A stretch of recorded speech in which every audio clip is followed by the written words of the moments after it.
Is it possible for law enforcement to be effective without some form of profiling? I'm Ed Berliner. Question everything. Midpoint is next.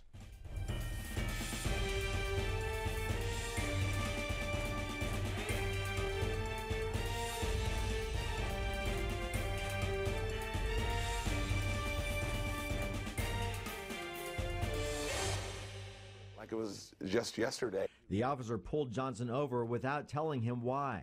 And he finally let me go. And I thought, like, how degrading, the lack of respect or humanity that you would treat somebody like that for doing nothing, that you put somebody in the back of a police car, literally. Kevin Johnson says he was profiled during his NBA days when he was driving an expensive car. Now, to many people who have known that they have been victimized in the past by nothing more than the color of their skin, the phrase racial profiling has become one of the greater insults and reasons why there is no trust for law enforcement.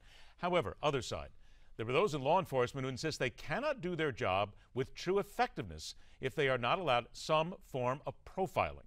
Therein lies the rub, as outgoing Attorney General Eric Holder seeks to ban religious and other forms of profiling by federal law enforcement officers. Let's welcome back to Midpoint Newsmax contributor, noted legal and political expert, professor at Harvard Law School, and author of the new ebook, Terror Tunnels, The Case for Israel's Just War Against Hamas, Alan Dershowitz. Alan, pleasure to have you on the show again. Well, thank you so much. It's a very important subject.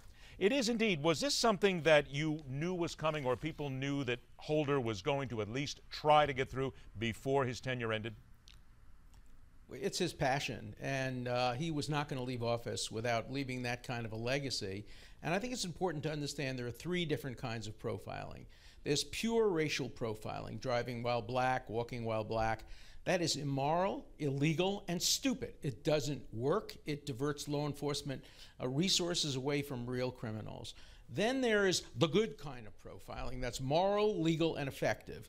You make a dossier on somebody, you follow their travel records, you figure out their affiliations, you learn a great deal about them, and you see if it fits into a profile in which perhaps ethnicity or religion may be one of many, many, many component parts. That's effective, moral, and legal. And then there's the third kind, and the third kind is, you know, it may work a little bit, it may help, but it focuses far too much on race or ethnicity. And although we may lose something in terms of law enforcement, we gain more by our commitment to an egalitarian society. But it's very important to distinguish among those three kinds of profiles. Alan, what about those in the law enforcement community who simply say we need to look at racial and ethnic profiling? It simply is something that we have to do. Granted, we can't go to a certain point, but without this, it's hamstringing us to really go after the criminals. Well, if they're just looking at race and nothing else, they're wrong. They're wrong as a matter of fact. If you just take somebody who's black, my colleague at Harvard Law School, Charles Ogletree, who does a lot of running, keeps getting hassled just because he is a man of color. Every time he's stopped, it's a diversion away from going after the bad guy who might be white or black or Latino or Asian.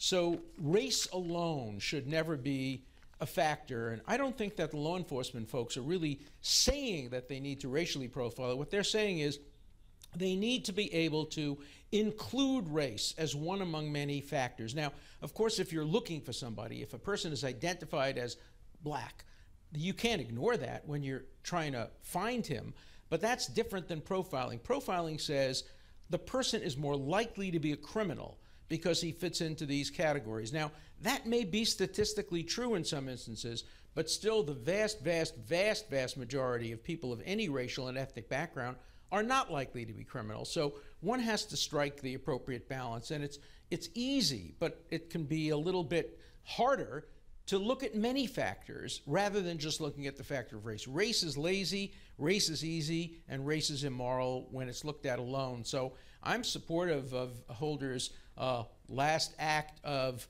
I think, moral justification. And I think police officials have to come to understand we live in a racially equal society, and race alone should never be a factor in determining who gets arrested. I got about 30 seconds left. Some have already wanted this to go over to local law enforcement, but this will probably not extend to local. This is a federal issue at this point. Do you think, though, that this is a slope where this will eventually get down to the local level? I have absolutely no doubt about that. And this kind of thing trickles down. It affects attitudes. It affects law enforcement. The FBI is a model agency in what it does. Local law enforcement agencies follow. So I think Eric Holder will be remembered positively in the future for putting an end to a practice that was both immoral and ineffective. One of the things that some people may have to actually say that they appreciated Eric Holder for, when certainly there are a lot of things that many people don't appreciate him for in the end result by the time he leaves. Alan Dershowitz, always a pleasure to have you on the show, my friend. Thanks so much for your expertise. Thank you.